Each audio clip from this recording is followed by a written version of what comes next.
Hi dear friends, എല്ലാവർക്കും ബിൻഫീസ് വ്ലോഗിലേക്ക് സ്വാഗതം. എൻ്റെ ചാനൽ ഇതുവരെ സബ്സ്ക്രൈബ് ചെയ്യാത്തവർ ഒന്ന് സബ്സ്ക്രൈബ് ചെയ്യണേ. അതിൻ്റെ താഴെ കേൾക്കുന്ന ബെല്ലൈക്കനും ഒന്ന് എനേബിൾ ചെയ്യണേ. ഞങ്ങൾ ഇന്ന് ഉണ്ടാക്കാൻ പോകുന്നത് കപ്പ ബിരിയാണിയാണ്. അപ്പോൾ നമുക്ക് കപ്പ ബിരിയാണി എങ്ങനെയാണ് ഉണ്ടാക്കുന്നതെന്ന് നോക്കാം.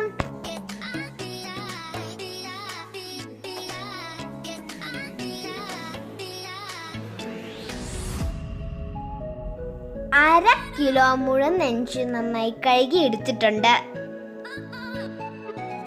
അതിലേക്ക് അര ടീസ്പൂൺ മഞ്ഞൾപ്പൊടി ഇട്ട് കൊടുക്കുക.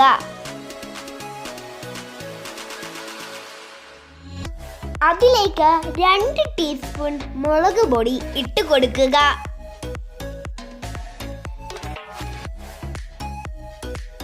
ഒരു ടീസ്പൂൺ മല്ലിപ്പൊടി ഇട്ട് കൊടുക്കുക. അടുത്തത് 1 ടീസ്പൂൺ ഗരം മസാല.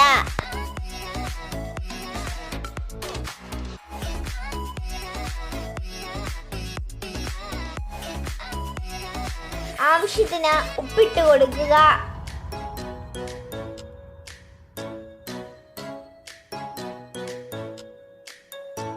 ഒരു ടീസ്പൂൺ കുരുമുളക് പൊടി.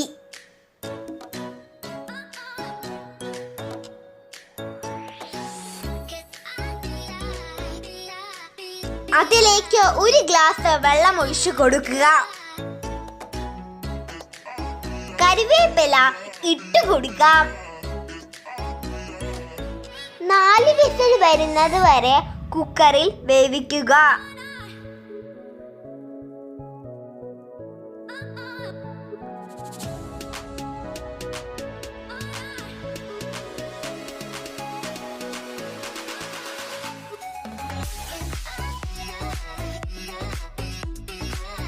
ഇത് ഞങ്ങളുടെ പറമ്പിൽ നിന്ന് തന്നെ പറിച്ച കപ്പയാണ്.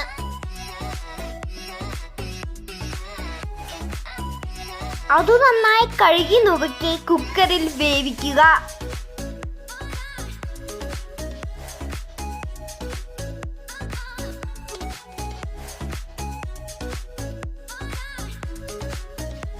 വെയിറ്റ് ഇടാതെയാണ് കുക്കറിൽ വേവിക്കേണ്ടത്.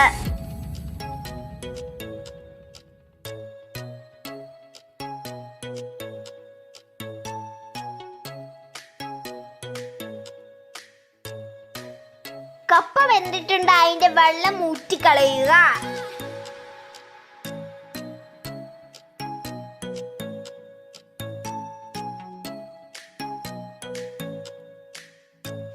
കപ്പയ്ക്ക് അരയ്ക്കുന്നതിനായി തേങ്ങയും മറ്റു സാധനങ്ങളും എടുത്തു വെച്ചിട്ടുണ്ട്.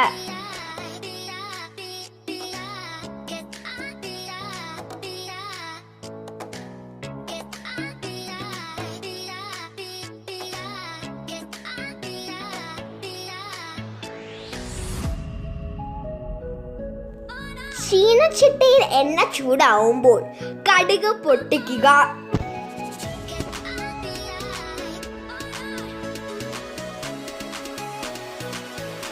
അതിലേക്ക് ഒരു വലിയ സവോള അരിഞ്ഞത് ഇട്ട് കൊടുക്കുക.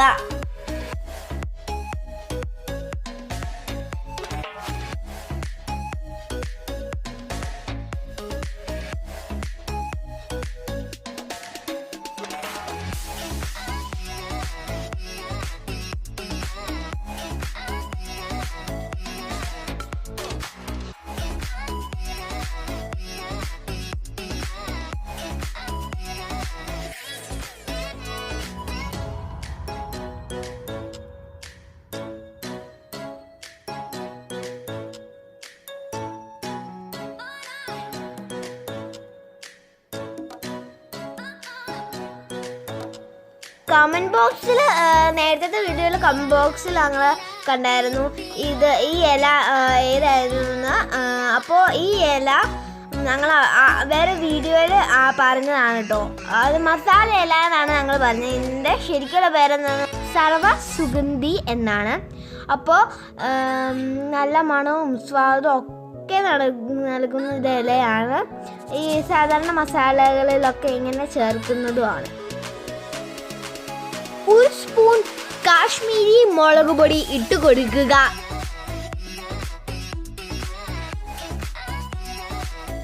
1 ടീസ്പൂൺ മല്ലിപ്പൊടി ഇട്ട് കൊടുക്കുക. 1 ടീസ്പൂൺ ഗരം മസാല ഇട്ട് കൊടുക്കുക.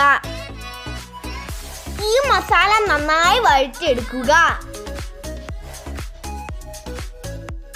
വേവിച്ച് വെച്ചിരിക്കുന്ന മുളനെഞ്ച് ഇട്ട് കൊടുക്കുക. മുളനെഞ്ച് നല്ല സോഫ്റ്റ് ആയിട്ടുള്ള പോത്തിന്റെ എല്ലാണ്. സാധാരണ കപ്പക്കൂട്ടിനേക്കാൾ നല്ലതാണ് മുളനെഞ്ച്.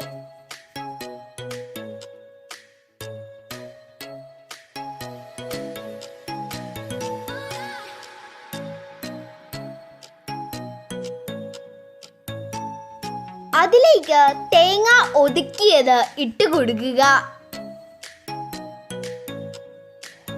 നന്നായി യോജിപ്പിക്കുക.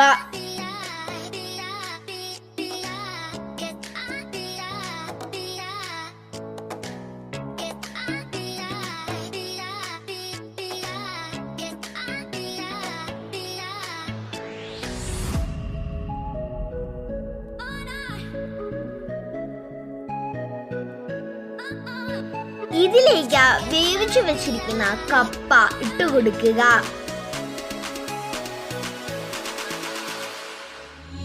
അത് നന്നായി ഇളക്കി യോജിപ്പിക്കുക.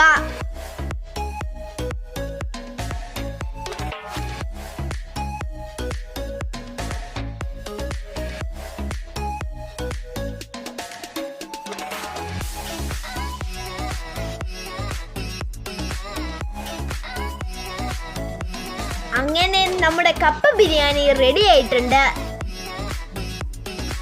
ഇത് ട്രൈ ചെയ്യാത്തവർ ട്രൈ ചെയ്ത് നോക്കാം. വളരെ ടേസ്റ്റിയാണ്.